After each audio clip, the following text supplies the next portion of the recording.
Fórmula 3 e Fórmula 1 foram as etapas que consagraram o tricampeão de 88, 90 e 91.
Já como tricampeão, Senna fez uma declaração política antes de embarcar para o final da temporada de 92. Bom, eu estou viajando hoje e vou ficar quase um mês fora. Vou fazer todo o empenho para estar de volta aqui antes de 15 de novembro, para as eleições. Não é certeza, mas eu vou fazer todo o empenho para colocar meu voto nas urnas também. E eu acho que a resposta para nós, do estado de São Paulo, da cidade de São Paulo, sobretudo, né, é o Paulo Maluf. Embora eleições são sempre previsíveis, mas é importante a gente acreditar e torcer para que ele consiga vencer as eleições. Ayrton Senna foi apresentado à Fórmula 1 por Frank Williams. Há 11 anos, o piloto dirigiu uma Williams. Foi paixão à primeira vista.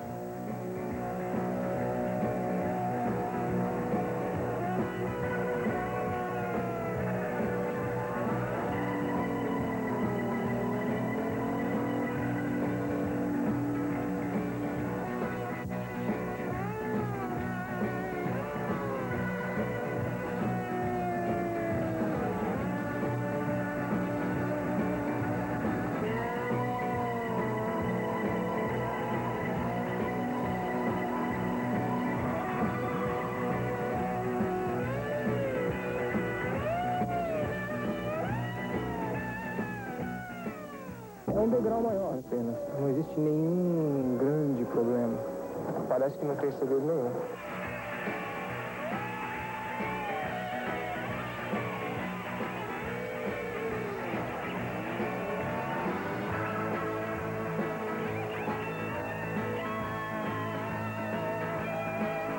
Mas o destino, por muito tempo, impediu que Senna realizasse este que foi o seu maior sonho. Mesmo assim, foi uma carreira brilhante pilotando Toleman, Lotus e McLaren. Let's take a look at a typical day in his racing life. It starts around 6:30 in the morning when he leaves his hotel. Astonishingly, he drives himself to the circuit and has to find his own way around whatever city the race is taking place in. Ladies and gentlemen, we welcome now the reigning world champion from Brazil, Ayrton Senna. It's quite likely that before he gets to the garage, Ayrton may have to speak at a sponsor's press conference. I really like to come. It's a long way, but I like to come. And street circuit is always very much unknown. Then, his walk to his team's garage will be an obstacle course of officials, friends, and journalists. Or, when he reaches the paddock area, even while he gets dressed in his racing suit, he may have to be photographed.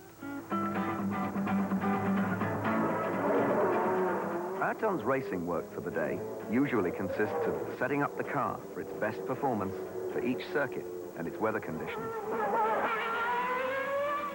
This means lapping the track many times, returning to the garage for discussions, and then lapping the track again. This is an all-consuming activity, intellectual as much as physical. The lunch break is entirely devoted to serious reflection on how the various settings of the car and its engine have affected its performance during the morning. The afternoon is likely to have a qualifying session. This is the most tense pre-race period. The situation in which Ayrton will go as near to his own limits as he dares to produce his fastest lap and get on pole position, the front row of the grid for the start of the race. Ayrton is the all-time master of the tactics of qualifying. His tactical mastery is part of the reason that he has the record number of pole positions.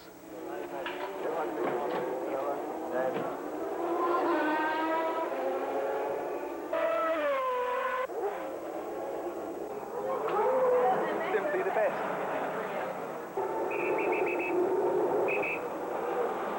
Pole position é um tiro de 100 metros. Você dá tudo ali naquele minuto, minuto e meio. Chega até prender a respiração em algumas curvas, não respirar para ter um maior equilíbrio dentro do carro, uma maior sensibilidade. A carga de adrenalina altíssima de um segundo para o outro.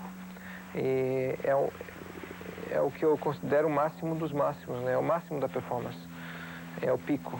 A cada pole que a gente conquista, a gente tem uma nova carga de ânimo e de desejo de conseguir a próxima. Se você for olhar, se for analisar, cada pole tem um valor.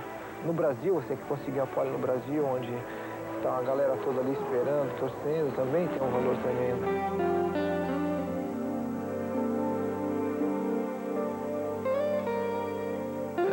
Mas de todas as poles, aqui eu tenho uma memória especial, é essa de Portugal Interlagos.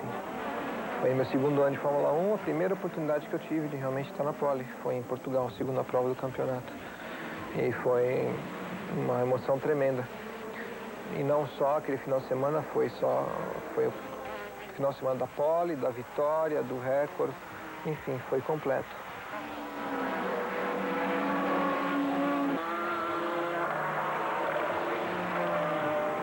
And even after that, in the evening, when you might think you will just have a quiet dinner, you're quite likely to find him in the garage again. In this case, trying to improve the fit of his helmet. On this particular day, Ayrton had now been at work for some 14 hours. The build-up to the race, while the drivers sit in their cars and the media are allowed to prowl among them, is a period of great tension, partly eased by Ayrton's trainer, Joseph, with some cooling water for his neck.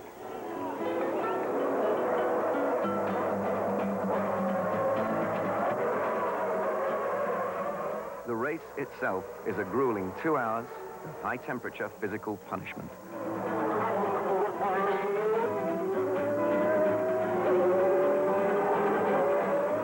Drivers are subjected to 5 times the force of gravity in braking, 3G on acceleration, and 4G in the corners. This means that a driver's head with its helmet has a sudden 4-fold increase in weight, up to about 50 pounds. Imagine the effect of that on the neck over a period of 2 hours. And you can see why this unrelenting effort is necessary.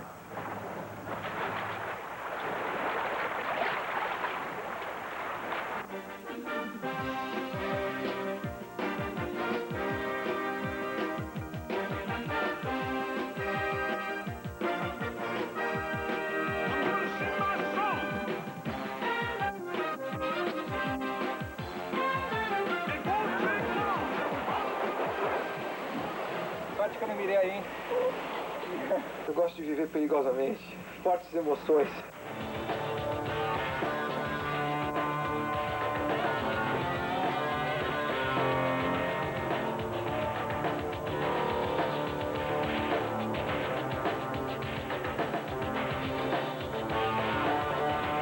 Eu já experimentei caça supersônico, que é diferente. Já virar de perna pro ar, andar 20 metros de altura, supersônico, que eu andei agora na Austrália. Tudo isso é diferente. O risco é bem mais calculado lá em cima, quando você está num avião, num helicóptero, do que num carro de corrida. Num carro de corrida você se expõe a limites extremos, né? E muitas vezes o inesperado acontece, de um pneu furar, ou um óleo numa curva mal sinalizado, uma quebra de motor, um próprio erro seu numa aproximação de curva, quando você está tentando aquele décimo a mais ou aquele centésimo. Então o risco é maior num carro de corrida.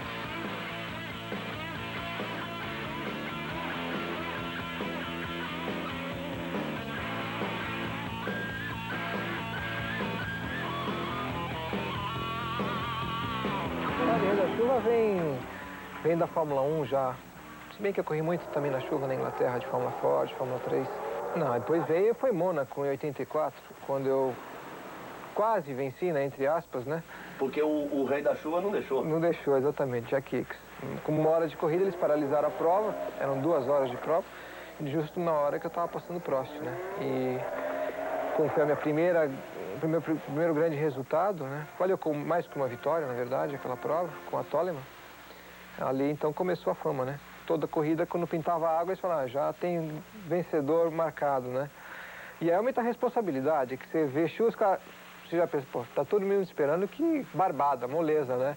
Mal sabem eles que na chuva é um Deus nos acuda, né? Visibilidade, escorregão, então é um atrás do outro, né? Mas a gente se defende.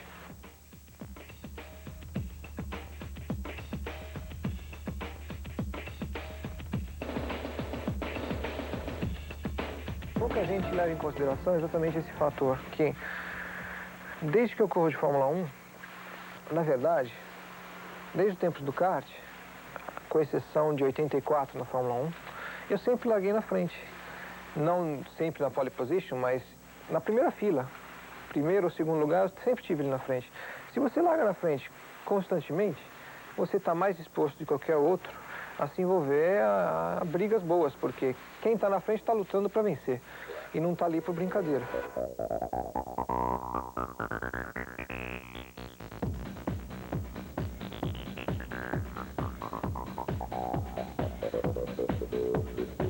A 89 foi uma situação infeliz. Houve a batida entre o Prost, depois ainda voltei à pista, fui para o box, me recoloquei, voltei à pista, venci, depois me tiraram a corrida. E em 90 foi exatamente 8, 9 segundos, né? Foram, não mais do que isso. E foi uma situação inesperada para mim, porque o Prost naquela situação não podia nunca se aproximar de mim. E conhecendo ele, eu nunca esperava que ele fosse se aproximar. E fui realmente com tudo mesmo para a primeira curva, porque eu tinha tudo para ganhar e ele tudo a perder, então eu não esperava que ele fosse entrar. E quando ele entrou, só foi pedaço que voou mesmo, não teve jeito.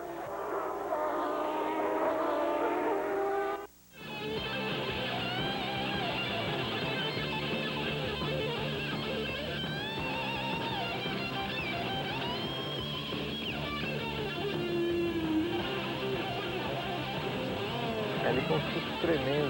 Eu estava vindo da Inglaterra, onde o meu companheiro de equipe tinha se quebrado todo. Bateu de frente no guarda-reio, o carro quebrou no meio, ele se machucou muito. E eu sabia que esse carro não tinha resistência para bater de frente. Dali eu descobri. E na prova a seguir foi na Alemanha, com o tanque cheio, na quarta, quinta volta, a pleno, mais de 300 por hora, soltou o aerofólio traseiro. E nessa brincadeira o carro decolou a traseira, eu dei...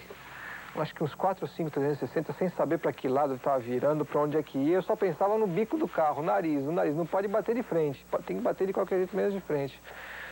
E por sorte, realmente eu bati de lado e fui arrastando o guarda-reio até parar. E eu sei que foi um susto tremendo. Quando eu saí do carro, joguei o volante no carro, que realmente eu senti que ali eu passei perto, né? E então foi uma situação muito perigosa.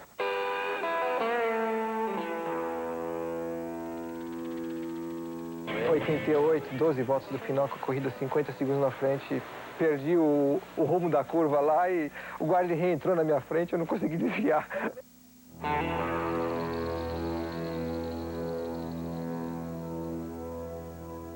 Eu conheço um jeito de guiar e é esse mesmo, e não vou mudar, porque é aquilo que eu estava dizendo. Se eu deixar de ser quem eu sou, eu não vou ser ninguém.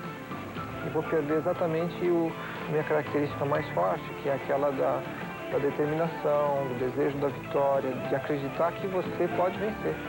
Eu nunca guiei diferente e tenho certeza que vou continuar. Enquanto eu guiar, vai ser desse jeito.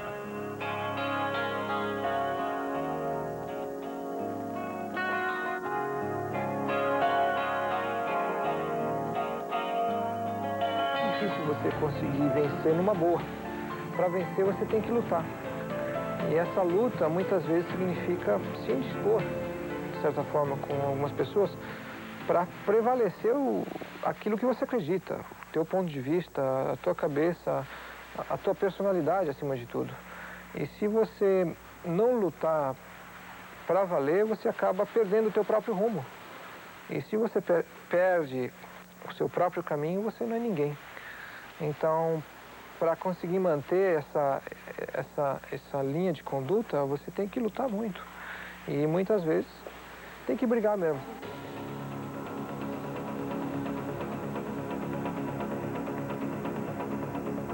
É indiscutível que o Prost é um grande piloto. Os resultados falam por si próprios.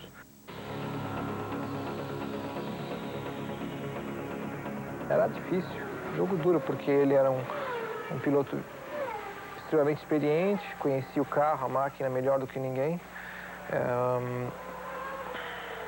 Tinha tudo nas mãos para vencer, já tinha vencido antes outros campeonatos, ele conhecia o caminho da vitória. Eu ainda estava descobrindo em 88.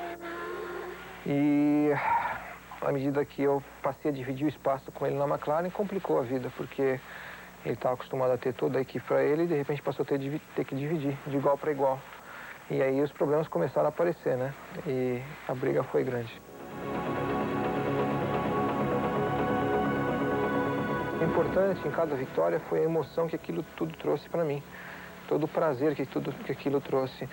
Sendo por uma conquista tremenda, ou sendo por um desafio maior, sendo por uma sensação de guerra até e de vitória numa guerra. Então, as emoções. Sem todas essas emoções, não teria valor nenhum a gente correr.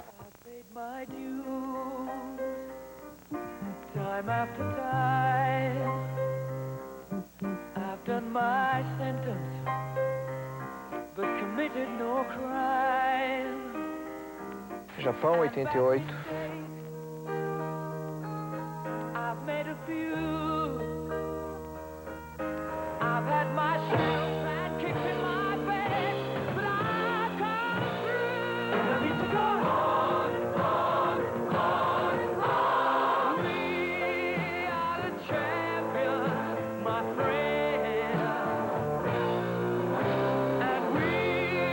Itália, 89. Não, Itália, 90.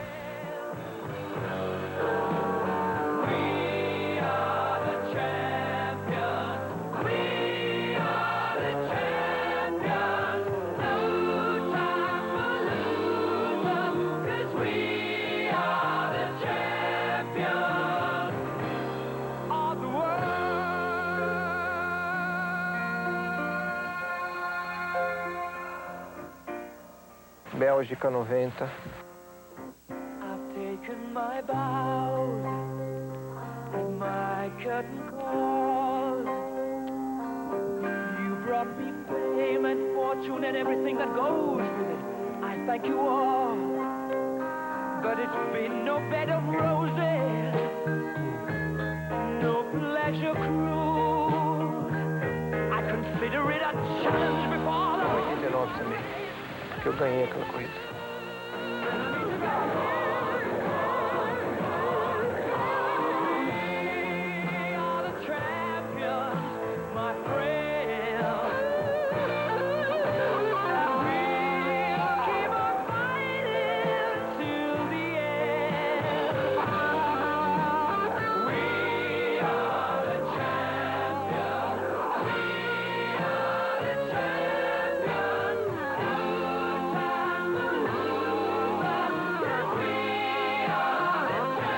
Vitória.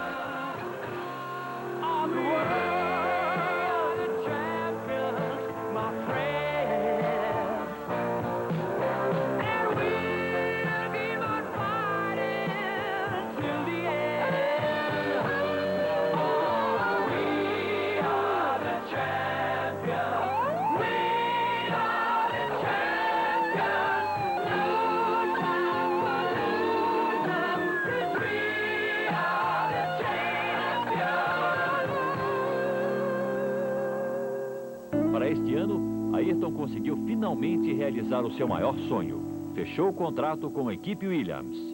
E o destino parece que não gostou de ser derrotado por Ayrton.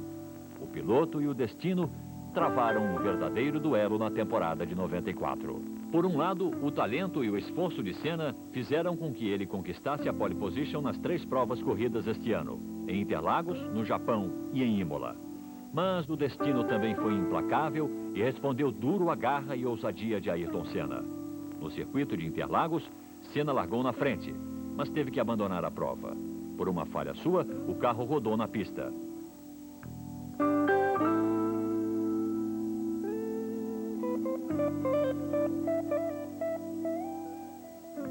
A rodada do piloto brasileiro Ayrton Senna desanimou não só os torcedores VIPs.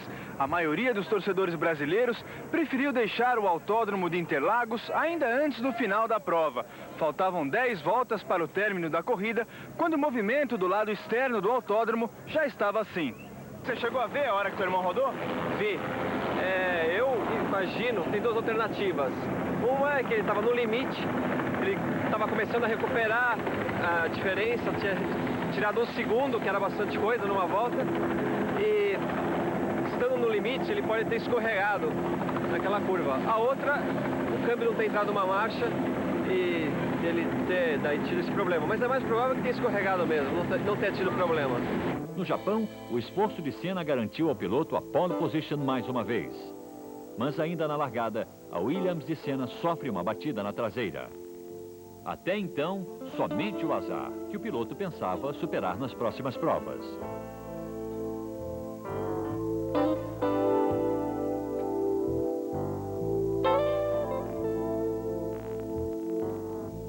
Ayrton Senna concentrou seus esforços para o Grande Prêmio de San Marino. Mas às vésperas da corrida, o ambiente já se mostrava sombrio. Sexta, 29 de abril, o brasileiro Rubens Barrichello sofre um acidente que produz pequenas lesões e o afasta da corrida. Era pouco para uma tragédia que começava a se configurar.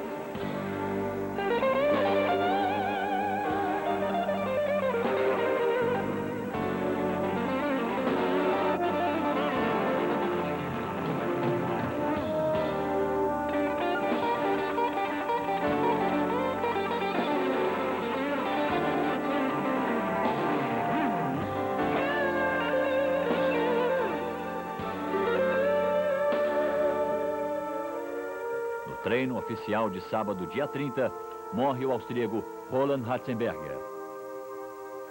Entre os pilotos, o clima era de desolação mais do que de revolta. Ayrton Senna entra em crise. Critica a falta de segurança e telefona para sua namorada em Portugal.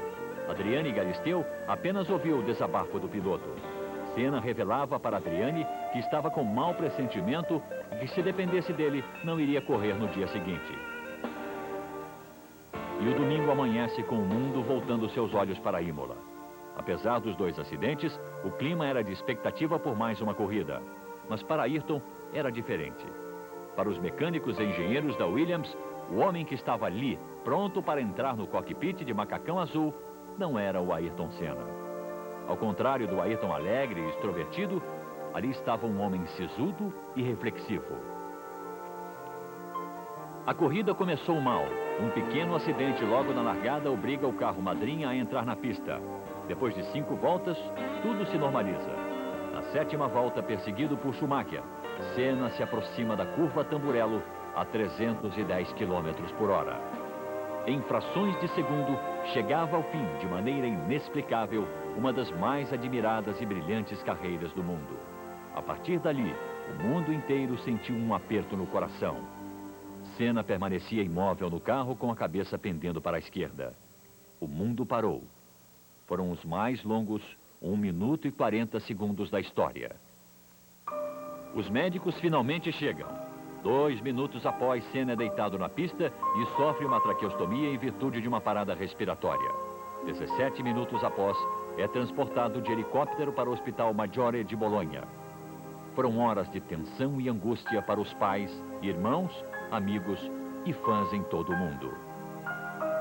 À 1h40 da tarde, a médica Maria Teresa Friandri põe fim a toda a esperança. Nada mais pode ser feito. Senna está morto. O mundo acabou. Tamburello venceu.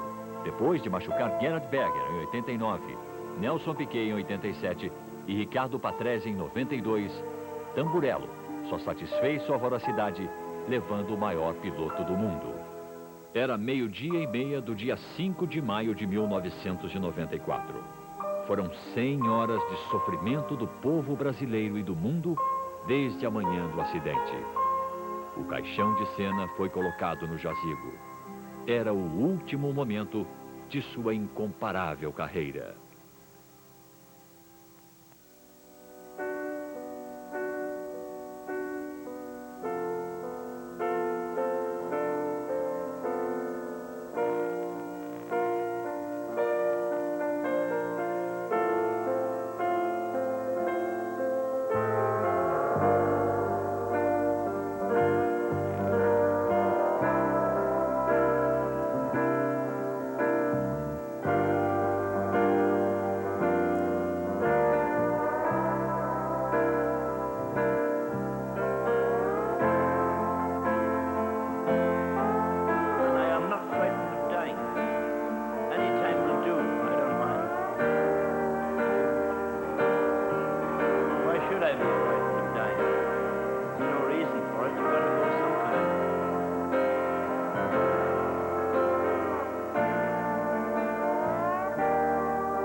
Ficou a saudade, retratada não só pelas palavras, como pelo gesto do vencedor da Fórmula 1, imitado pela irmã Viviane, que carregava o tempo todo o capacete de Ayrton Senna.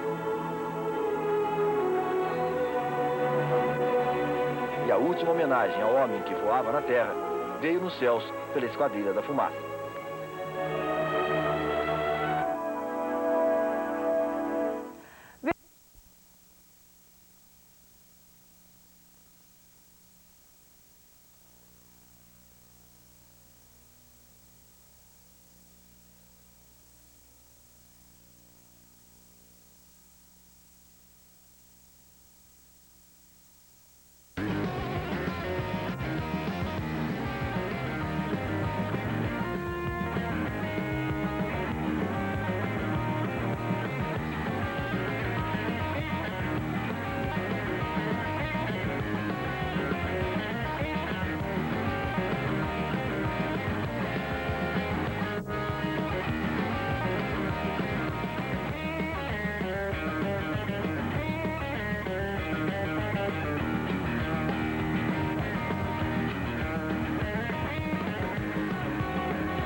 É difícil você entrar na Fórmula 1. Você só tem 26 carros para centenas de pilotos.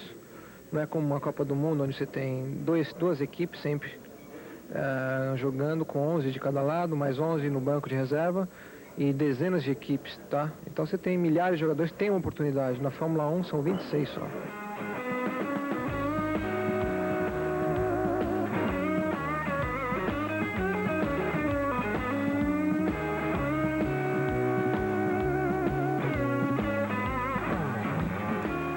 Com relação àquele grande prêmio de Mônaco, você acha que se a corrida não tivesse terminado aí por problemas de condições do tempo, você teria passado o Alain Prost e feito uma melhor prova?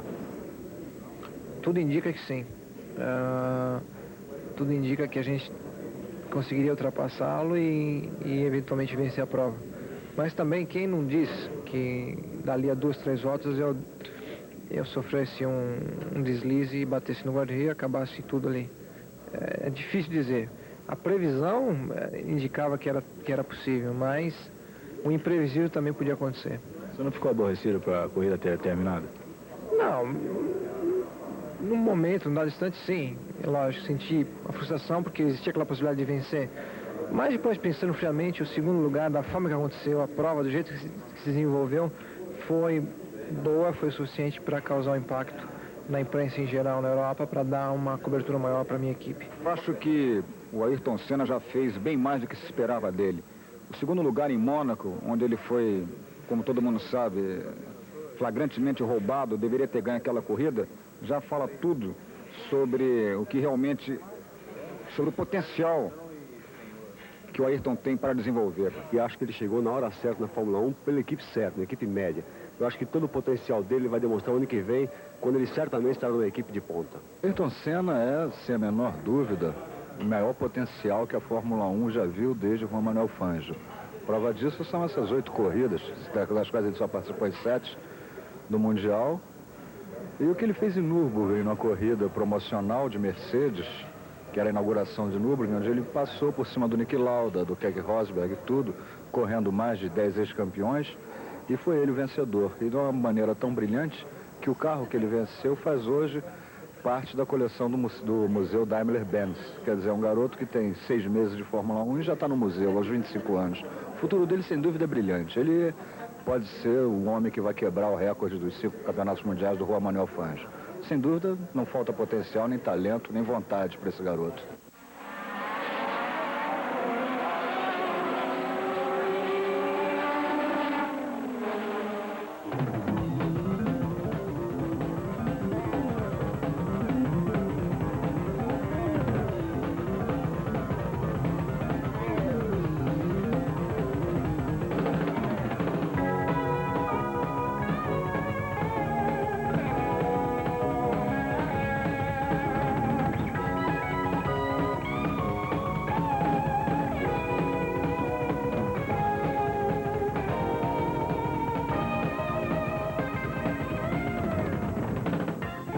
Bem, o Ayrton é uma pessoa que vive para a profissão dele. Ele vive, dorme, come, bebe Fórmula 1, corrida. Ele adora isso.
É enorme, porque é sempre um equipamento novo, as outras equipes também têm carros novos, você nunca tem certeza o quanto você vai ser competitivo com o seu equipamento.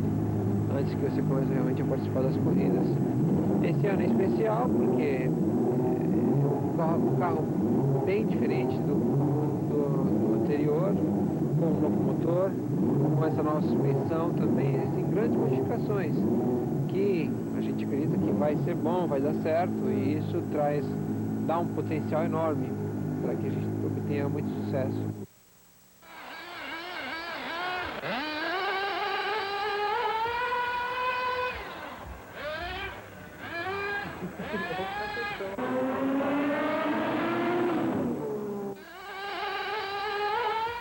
Na corrida você depende de um carro que é muito complicado, que pode dar sempre problemas. Não é uma raquete de tênis onde você joga uma bolinha e a raquete. Então você depende de uma equipe toda trabalhando afinco ali. É um conjunto de forças, né, de pessoas trabalhando com um objetivo só. E é complicado. Se fosse simples, todo mundo era campeão do mundo.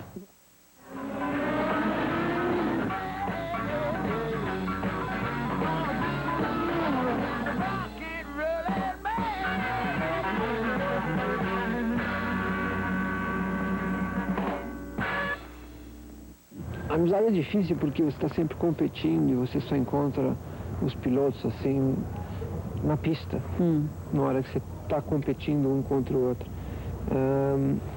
Então, o meio ambiente não é favorável à amizade.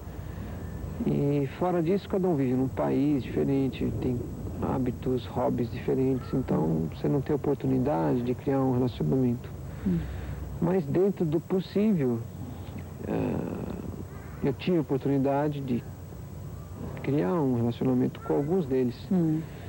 Quem, por exemplo? O Thierry Boutsen, o Gerhard Berger. E fora da pista não existe problema nenhum, a gente se dá bem. E na pista também com eles, e com outros existem alguns problemas, mas é normal, porque o meio ambiente da gente não é propício à amizade.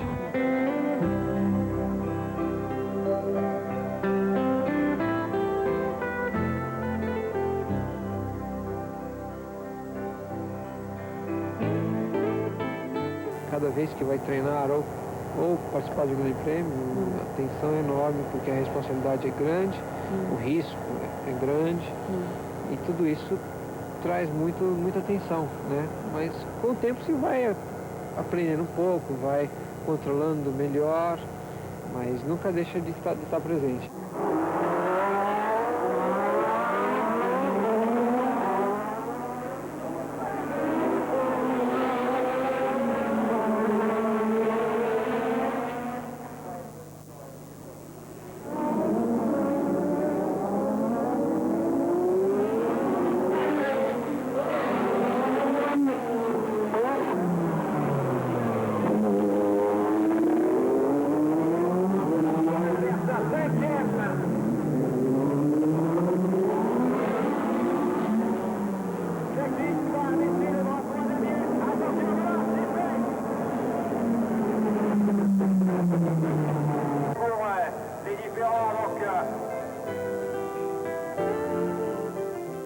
Mas o mais importante é ter um carro resistente e constante. Os sensores ainda estão dando problemas no carro? Um pouquinho, mas eles estão chegando lá.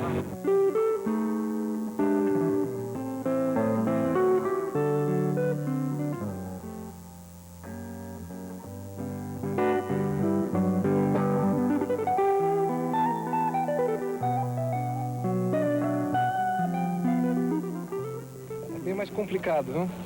Tá nervoso? Não, tranquilo, pô, sem problema.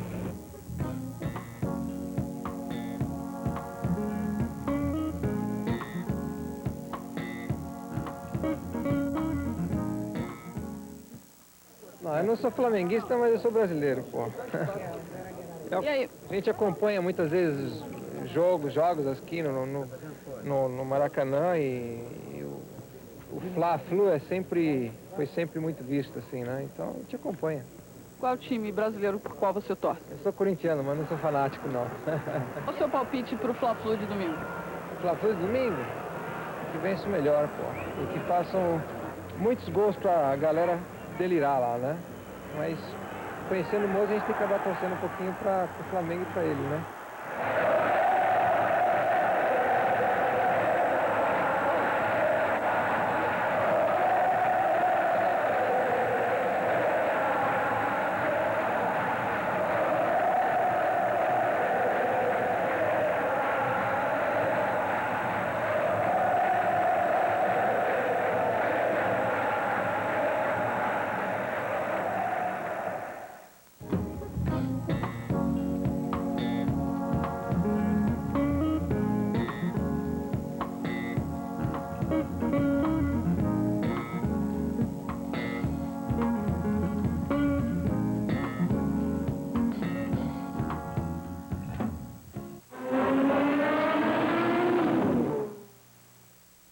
grandes momentos do esporte. Apoio cultural Volkswagen. Nesta terça, o Vitrine embarca nos bastidores e mostra Zeca Camargo falando a nova língua do fanzine. A definição da palavra de hoje, que é o moucarrão. As gravações da novela Éramos Seis do SBT. Tudo que rola no show dos cachorrinhos mais famosos do Brasil. E as filmagens do curta Você é Linda, baseado na música de Caetano Veloso. Terça, 11h30 da noite. Vitrine. Segunda. Você é bruto, insensível e convencido. O que é isso? Um cartão pra Carla. Ela não vai cair de amores por isso. Tem alguma ideia melhor? Kevin entra numa fria quando manda um cartão para sua ex-namorada. O massacre do Dia dos Namorados. Mais um episódio de Anos Incríveis. A série que conquistou jovens e adultos. Segunda, 8 da noite.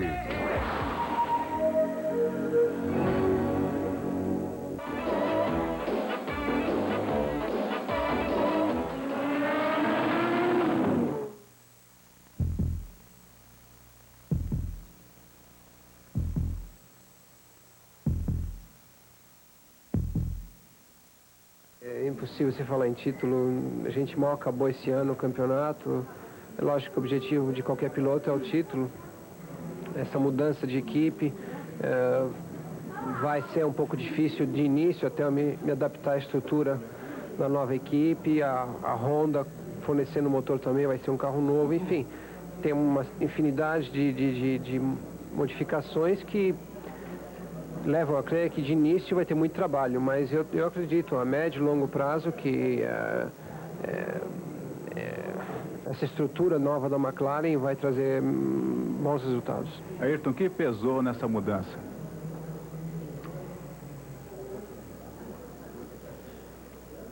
Eu acreditar que na McLaren, com a associação McLaren-Honda, vai ser como é que eu diria, um casamento que a médio e longo prazo provavelmente vai ser o mais forte que existiu até hoje na Fórmula 1.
Condicionamento físico é importante não só para performance em si, guiar o carro por mais tempo, mantendo um ritmo melhor, assim como para a segurança, que você mantendo mais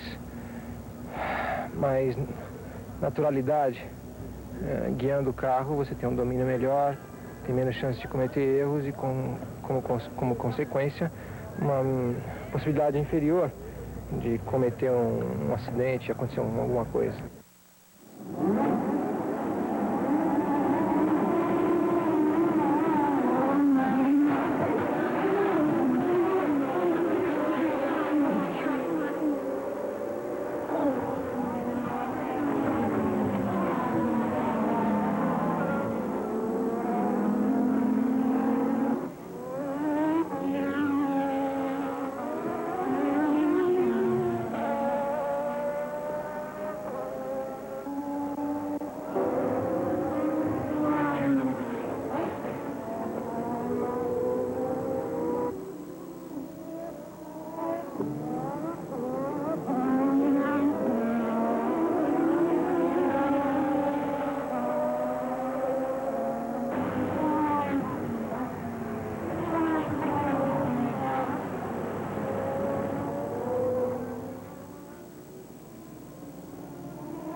O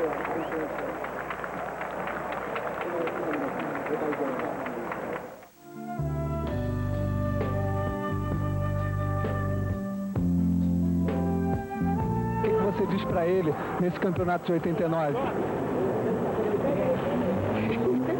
O que eu digo para ele? Voltar logo, voltar inteiro.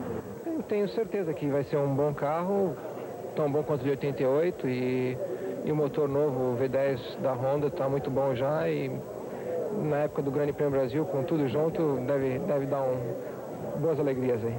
Você vai vir com toda a garra para conquistar novamente o campeonato. Isso é muito cedo, é imprevisível dizer alguma coisa sobre o campeonato, porque tem que esperar realmente começar o campeonato, ver as outras equipes, outros carros, e aí ver o que acontece, mas tem muito chão pela frente.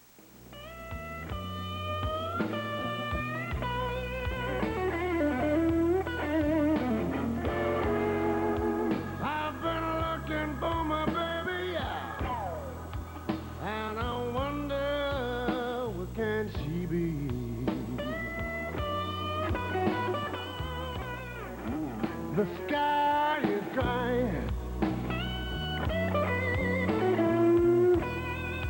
Cannons of the dirt roll down the street.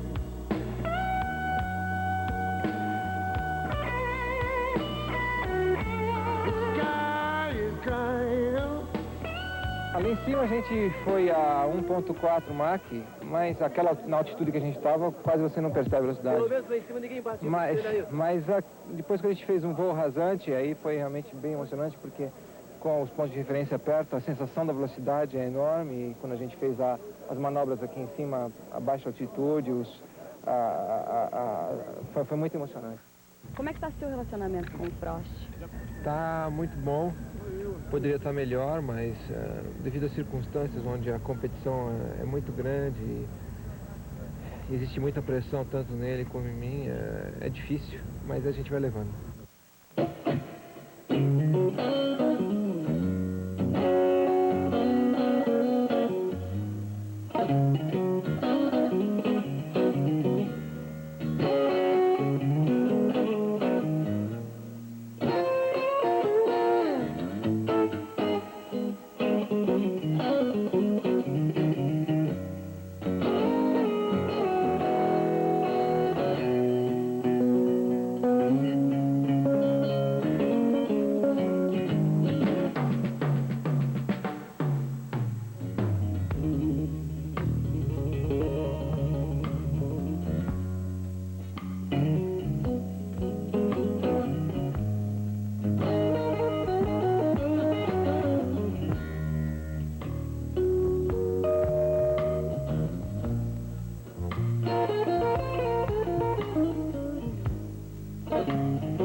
This penalty is very, very high, you know, but I don't want to comment myself, you know,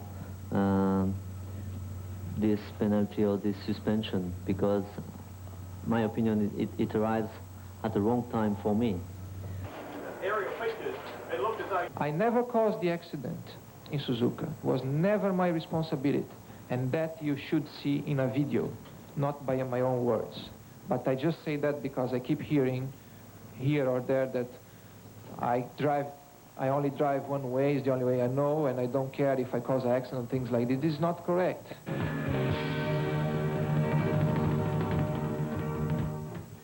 Eu espero uma solução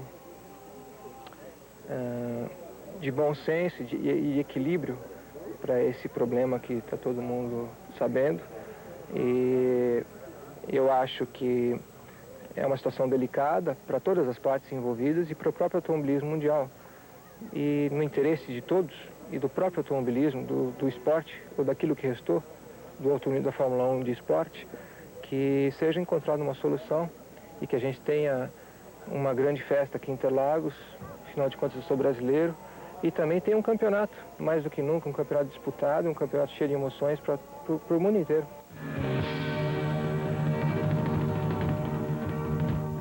Eu abri mão ontem à noite, tarde da noite, por livre e espontânea vontade, abri mão da minha participação no campeonato desse ano, imediatamente comuniquei, como eu disse antes, o Mr. Kawamoto, vice-presidente da Honda no Japão, por telefone, onde eu colocava as duas opções, a minha não participação ou da participação diante da luta, porque não existia acordo, nós teríamos que ir então aos tribunais. Não existia acordo até a primeira lista. Essa é a verdade. E, portanto, estava tudo encerrado. E existiu então esse início de comunicado. E, para minha surpresa, após esse início de comunicado, existiu uma mudança de posição. Mas foi o seu fax que resolveu tudo. Mas acontece que meu fax foi só depois da mudança de posição da outra parte, onde houve, então, a viabilidade de um acordo. Sim, a vontade de ganhar agora vai ser maior ainda? E, como eu disse, entre dispor da minha carreira, que é a coisa mais importante que eu tenho na minha vida, e poucos minutos mais tarde, e a poucas horas mais tarde, chegar a uma conclusão satisfatória, e ambas as situações com tranquilidade, apenas me fortalece no sentido de, com mais determinação do que nunca, lutar pelos princípios que eu lutei até hoje, até poucos minutos atrás.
Existem alguns pontos na pista que vão ser melhorados, as áreas de escape, afastando um pouco mais os muros de proteção.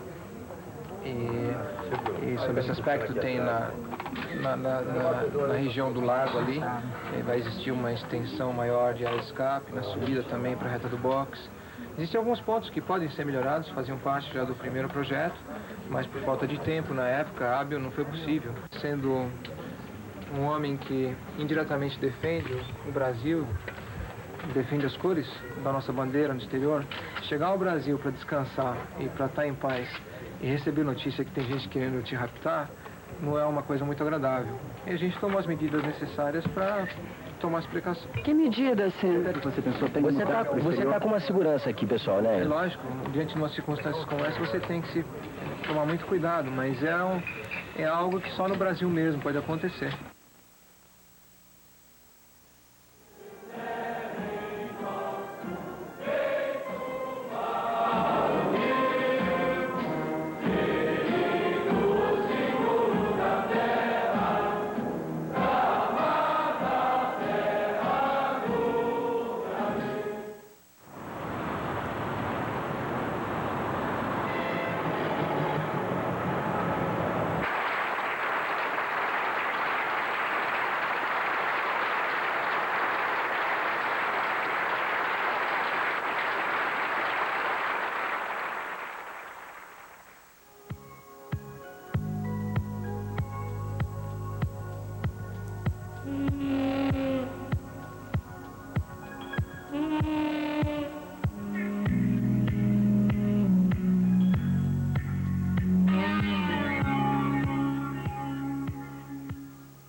grandes momentos do esporte. Apoio cultural Volkswagen.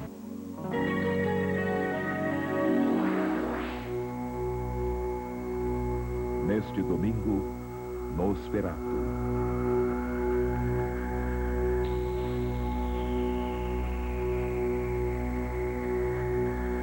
O amor fatal de um vampiro aterrorizante por uma linda mulher.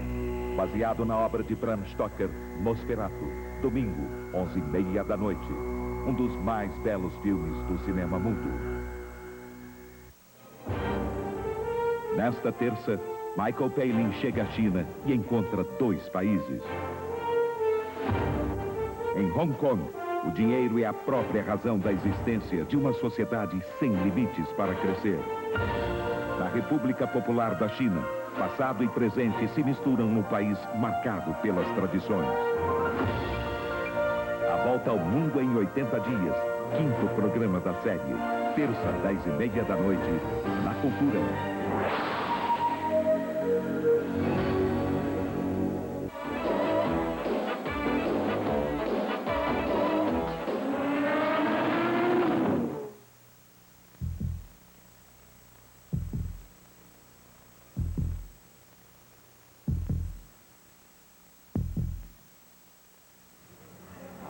Produziu muitos campeões, não só no automobilismo, como no futebol. Eu acho que os brasileiros, muitas vezes individualmente, têm uma garra especial, que conta muito em certos momentos. E não só eu, tive muitas histórias com muitos outros esportistas anteriormente. Embora a gente seja um país subdesenvolvido e um país que não tem uma estrutura adequada para dar apoio ao esporte em geral, a gente, com o jeitinho brasileiro, sempre consegue algo especial. Senna é hoje o sonho do brasileiro? Você tem que perguntar para os brasileiros, não para mim. Qual é o sonho do Senna, então, Ayrton? Ele já correu, não deu nem para ouvir mais nada dele. Ayrton, por favor. Olha só, foi empurrado, a gente não conseguiu falar com ele e continua empurra. Bom, Ayrton Senna. Tá torcendo pra quem? Ayrton Senna. Quem vai ganhar? Ayrton Senna. Você, quem ganha essa corrida? Senna. Quem ganha essa corrida? Acho que é o Senna, viu? E você, quem vai ganhar? Ayrton Senna. Tá com um livrinho na mão? Tá querendo saber o que desse livrinho? Ah, sobre Ayrton Senna. Por quê? Ah, porque eu só gosto dele, sei lá, torço por ele. Aí, luz vermelha, largada!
Comemorar com a galera dele mais essa vitória.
Acho que todo mundo tem direito de achar e pensar aquilo que bem entende, né? E é óbvio, pelo grande interesse que existe pela Fórmula 1, sobretudo aqui no Brasil, todo e qualquer tipo de especulação toma corpo. Mas é natural, é óbvio, e eu posso assegurar que não existe carta marcada, porque se dependesse tanto de mim quanto da Honda, da McLaren, a gente teria finalizado esse campeonato mesmo antes da Espanha. O fato de eu ter corrido para pontuar e não para ganhar fez com que eu adotasse uma estratégia na parte dos pneus, sobretudo, bastante cautelosa, e que deu errado. E foi um dos problemas, mas existiram vários problemas durante o final de semana todo e que, somados, deram no que deram no domingo.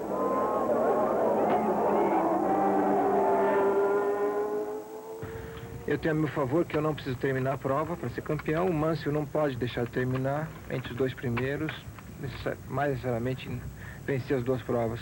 Por outro lado, ele tem um carro mais competitivo. Qual das duas características é que vai estabelecer a vantagem final no campeonato, a gente vai ter que esperar para ver. Eu adotei uma estratégia nas últimas duas provas de cautela. Talvez nas duas próximas corridas eu volte a adotar uma estratégia e um estilo que é mais característico meu mesmo, que é mais arrojado. Mas, como eu disse, a gente só vai poder estabelecer isso tudo no final de semana do Grande Prêmio, de acordo com o grid de largada, a condição do carro, da pista e da briga na hora do vamos ver ali, na primeira curva, nas primeiras voltas, com quem você vai estar brigando.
Felicidade de vê-lo pertíssimo, assim.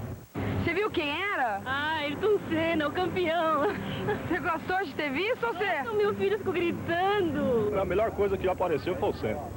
Atualmente, é incomparável.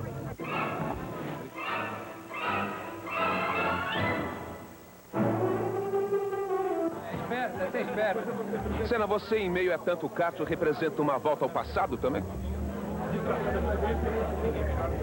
É um dia de diversão, é um dia de festa.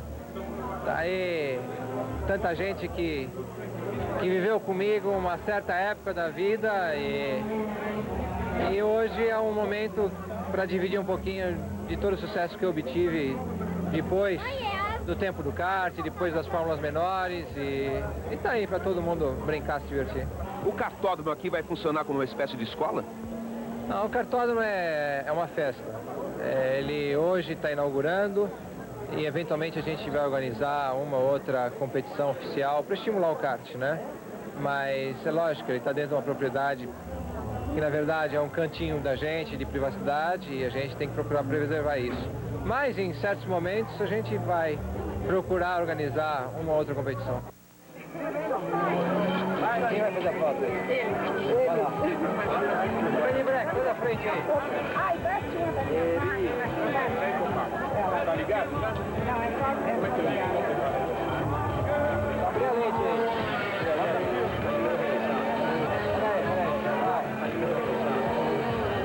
aí. E foi bem?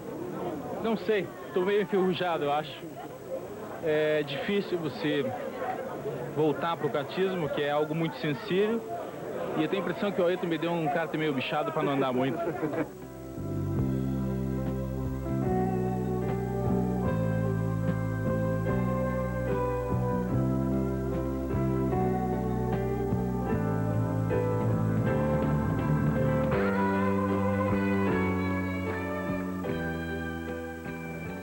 eu tinha realmente o sonho de ser piloto de Fórmula 1.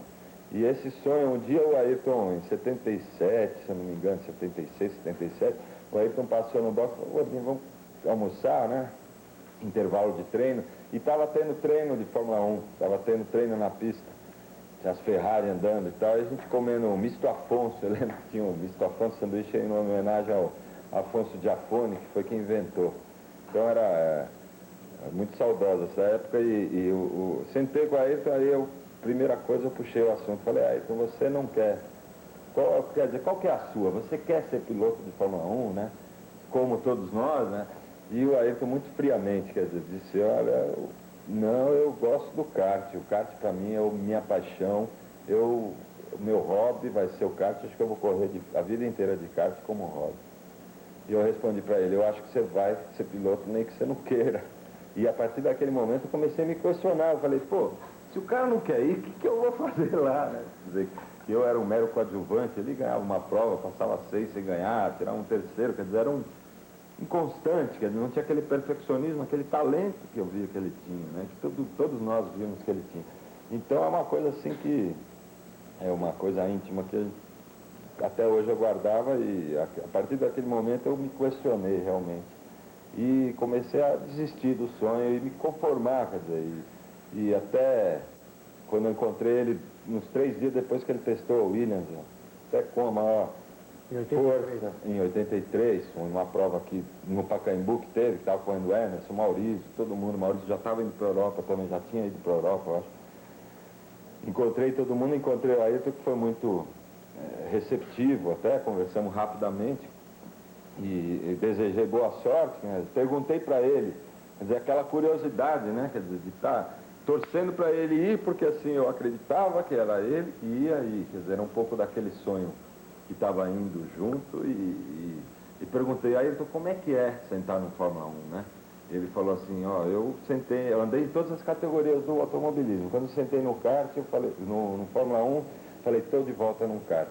Que diz que são as mesmas reações, ele me falou isso, falou, pô, é a mesma reação, eu não sei se é hoje em dia, como é que é, mas naquele instante, depois de ele ter testado uma Williams, ele me falou isso.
Grandes momentos do esporte.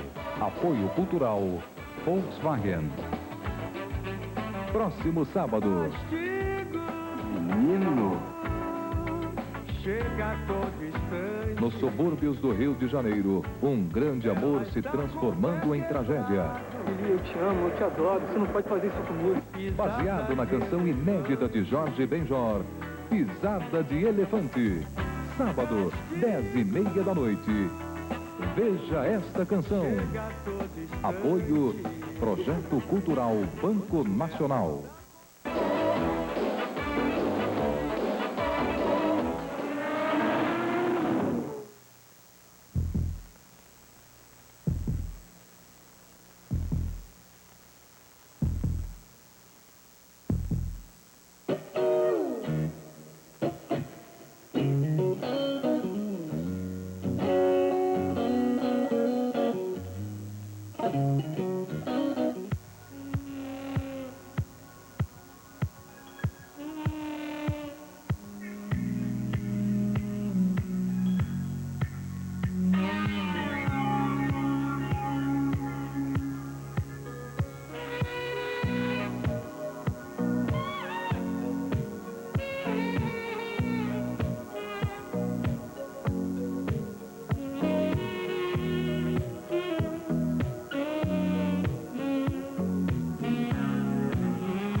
gente agora entra nessa semana de mais um grande prêmio, Brasil, com muita expectativa, muita ansiedade e muita interrogação, sobretudo, porque, afinal de contas, a gente pretende estrear um novo carro.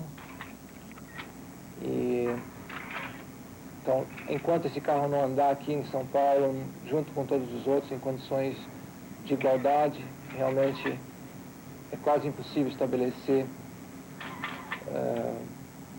uma ideia clara do que nos espera no final de semana. A gente vai ter em 92 um ano extremamente competitivo e difícil, mas não deixa de ser uma motivação maior para que a gente se dedique ainda mais e encontre soluções para lutar por mais um título e, quem sabe, chegar a mais um título.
O fato de a Renault entrar ou não entrar não é o fator principal, como eu já disse antes, para que eu continue correndo ou correndo pela McLaren ou não.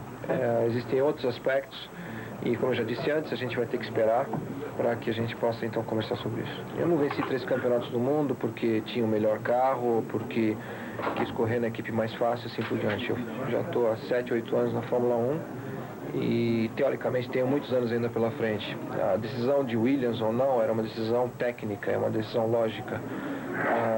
Eles tinham o melhor equipamento esse ano, tem muito para continuar à frente no ano que vem. E tudo que eu queria era estar numa equipe onde eu poderia continuar crescendo o mais rápido possível, porque é muito importante você sentir que você pode continuar evoluindo e rapidamente para manter a sua motivação. E a partir do momento que eu fosse competir com outro piloto de nível ao meu lado, tecnicamente falando, eu teria um desafio enorme em competir com a mesma máquina no mais alto nível possível.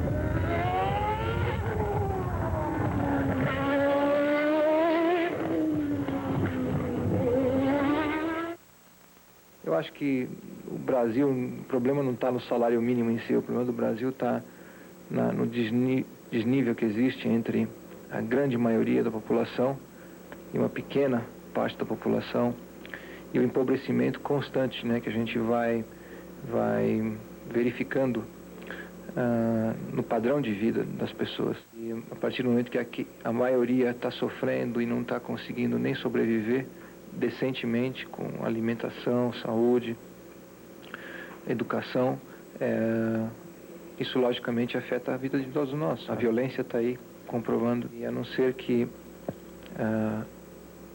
sejam encontradas algumas soluções para reverter esse processo, pelo menos começar a melhorar um pouco, progressivamente, que dê uma esperança para as pessoas, uma luz no túnel, é preocupante a situação, porque quem não consegue encontrar um trabalho para sobreviver acaba optando por alternativas que não são as mais adequadas para a vida de ninguém.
Praticamente certo. Todo mundo pronto, hein? Mais do que nunca a gente não poderia se dar ao luxo a perder ponto nenhum. A partir do momento que ele já estava praticamente conquistado na pista mesmo, né, no resultado. E foi uma pena, tanto o segundo lugar de Imola quanto o Montreal. Eram problemas evitáveis, na sua opinião, ou não? Acontece, faz parte até naturalmente da juventude que tem esse novo carro, com um novo motor, foi feito em tempo recorde, foi pouco testado e muitos dos problemas acabam sendo descobertos nos finais de semana de corrida. Ferrari e Benetton definitivamente passaram a McLaren, em termos técnicos aí, viu? A Benetton esteve à frente da gente sempre, durante todo o ano até agora. A diferença talvez era menor. Ela veio se acentuando mais nas últimas duas provas. A Ferrari vem crescendo, ela começou muito mal o ano e vem crescendo constantemente. E nessa prova em particular, eles conseguiram nos treinamentos andarem mais velozes do que nós. Mas isso é reversível por parte da McLaren? Isso tudo depende do desenvolvimento que vem para frente, tanto no chassi quanto no motor.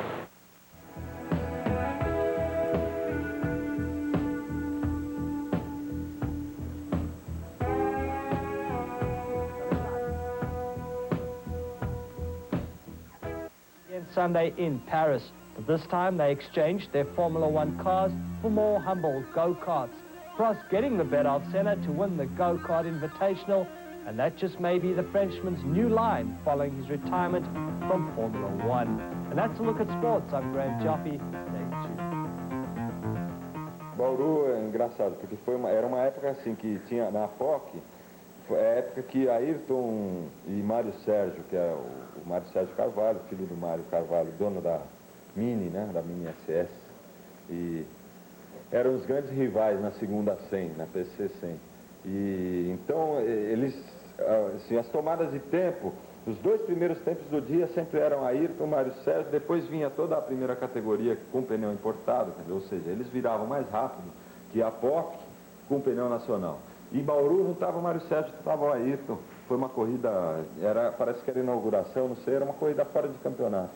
E eu, como estava andando, estava meu primeiro ano de POC, eu estava andando mal. E ali em Bauru eu consegui acertar e comecei a andar bem. Tanto que eu fiz segundo tempo, quem fez primeiro tempo foi o Frankello, um piloto lá do Paraná. Eu lembro que o Frankello fez, foi uma diferença assim, de 1 centésimo, 2 centésimos entre eu e ele. E o terceiro tempo do dia foi o Ayrton, que fez também 1 centésimo atrás de mim, uma coisa ínfima. Depois vem o Maurício Sala. E aí as duas categorias eu correr junto, porque tinha pouco piloto, de POC e PC, então correu junto. E no dia seguinte, que eu fiz essa tomada de tempo de sábado, eu estava animado. Eu falei para o João, que era o meu mecânico, o João, amanhã cedo estamos na pista, cedinho, porque agora eu estou, né, animado com a coisa.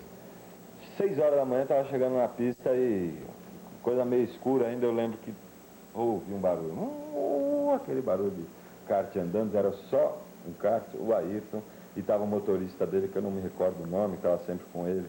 E eu falei, pô, desde que horas vocês estão aí, né? Ele falou, pô, chegamos aqui, acho que nem sei, mas estava escuro já. Quer dizer, o cara, ele realmente ia atrás, mesmo sabendo que ele estava em outra categoria, ele queria estar na frente, tanto que ele ganhou a corrida e a manchete da Gazeta era Frankello venceu, mas se empolgou com...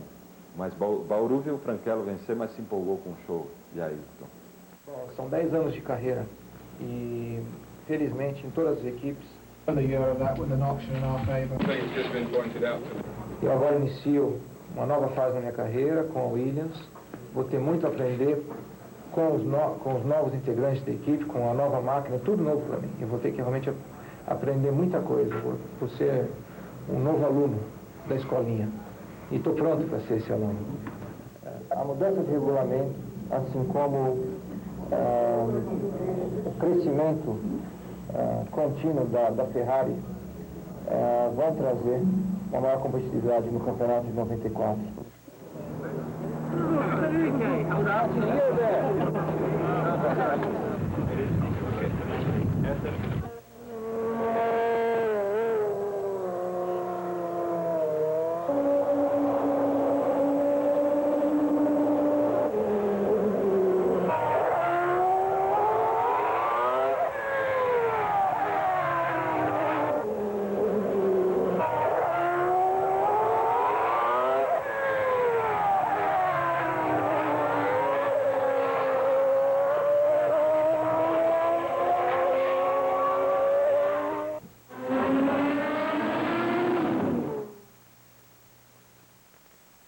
Grandes momentos do esporte.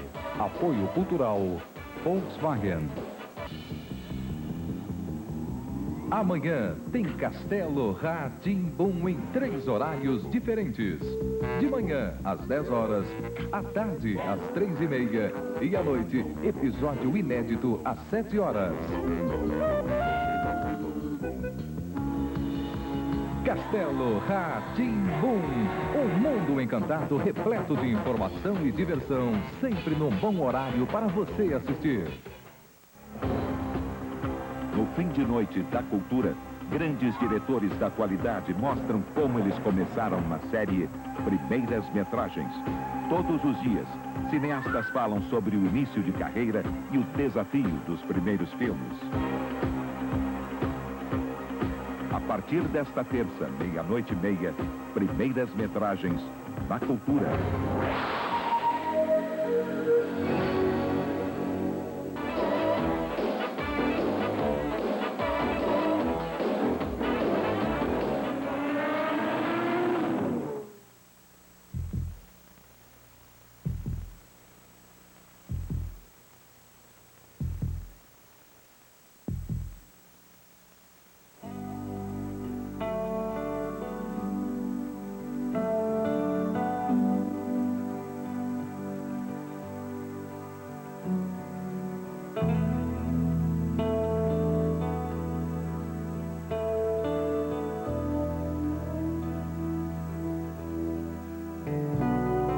Vai ser um garoto normal que tem na infância o sonho, o desejo de competir, de vencer, mas vai lidar não só com a vitória, mas também os tropeços, as derrotas. Eu já participei nesses anos todos de competição, desde a Fórmula Ford, com o próprio motor Ford, lá na Inglaterra, depois Fórmula 3, depois Fórmula 1, com motor Ford, motor Hart, motor Honda, motor Renault. De repente, esse ano aqui, motor Ford novamente, nos próximos 2 anos, Renault. Essa é a minha vida de competições. E ela está sempre ligada à equipe a qual eu competir. Daqui a 2 anos eu posso estar guiando um motor Fiat, um motor Ferrari, eu posso estar voltando a guiar um motor Honda, se a Honda retornar, ou o próprio motor Ford. Então, existe uma diferença da minha vida de competições, né, profissional como competidor de Fórmula 1, e a vida de negócios, a vida comercial.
coisa inacreditável, é uma coisa que todos nós sabemos que esse esporte você sofre esses riscos, mas nós nunca acreditamos que um dia isso poderia acontecer com um de nós.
Todo mundo achava ele, eu ficava muito indignado em 87, 86, 88, antes dele ser tão reconhecido, que ele era um indivíduo que arriscava, um indivíduo, como que se pode dizer, afoito. Ele nunca foi afoito, o nível mental dele estava numa outra categoria. Como nós desenvolvemos bastante toda a eficiência cardiovascular, ele tinha um cérebro muito mais oxigenado.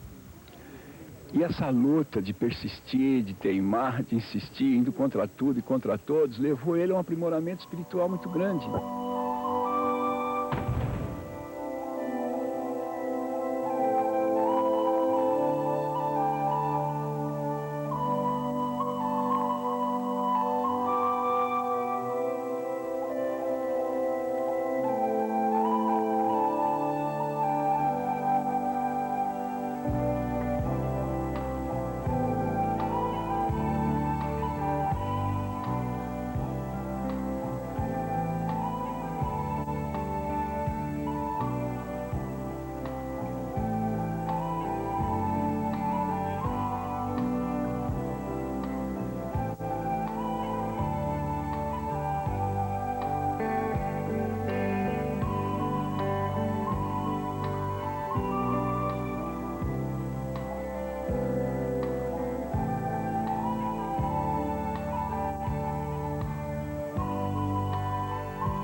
O tempo passa e a gente vai mudando, é inevitável.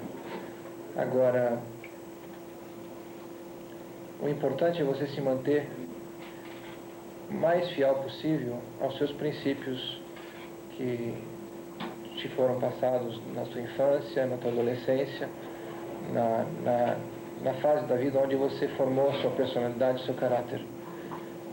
Então, mesmo viajando pelo mundo afora e convivendo com povos diferentes, culturas diferentes, mesmo com o tempo passando, o importante para mim é me manter o mais fiel possível aos meus princípios e procurar continuar crescendo dentro desses princípios. Agora, não existe nada eterno, né? A não ser Deus.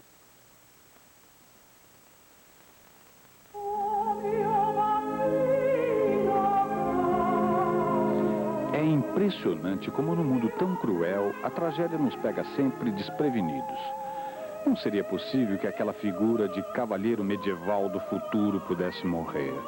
Não existia a mínima possibilidade. Ele voava, era herói. Trazia dentro dele e comunicava a todos nós a certeza da vitória, com uma perícia incomparável. Ele parecia imbatível, senhor absoluto de uma ciência inexata chamada velocidade. Fazer uma curva a 300 km por hora para ele parecia ser a mesma coisa que, para nós, dobrar a esquina de uma rua qualquer. Só algo sobrenatural poderia o surpreender. E só pode ter sido o sobrenatural que levantou o asfalto de Imola e arremessou o carro de Ayrton Senna contra um muro que não deveria existir. Se existiu um Nelson Piquet para substituir o Emerson, se existiu um Senna para substituir o Piquet, podem ter certeza, não haverá um substituto para Senna. O sobrenatural não permitiu.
のど自慢で歌われることの多い歌手のお一人、五木ひろしさん。この1年は特にこの歌が多く歌われました。紅花。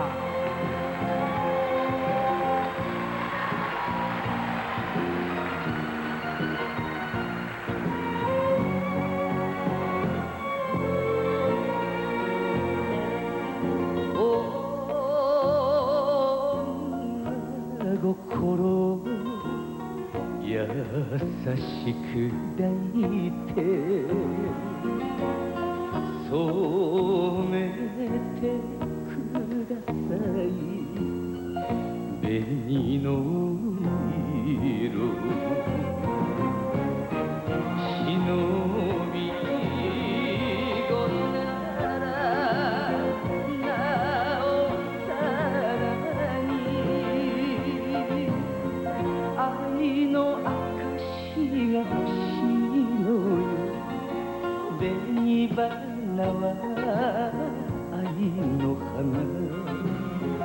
燃える女の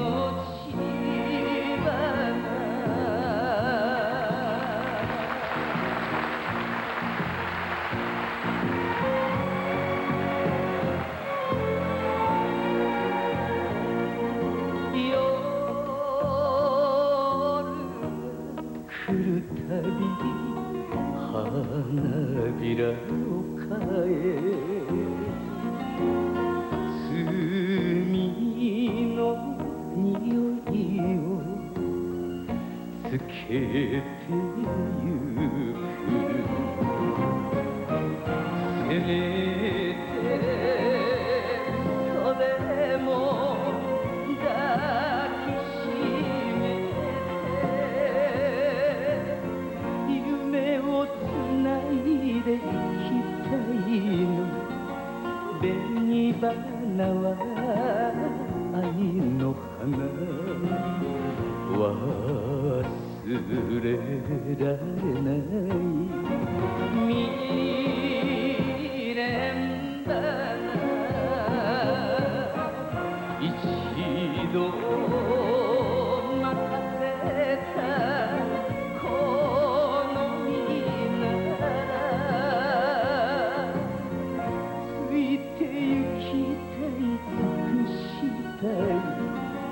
紅花は愛の花燃える女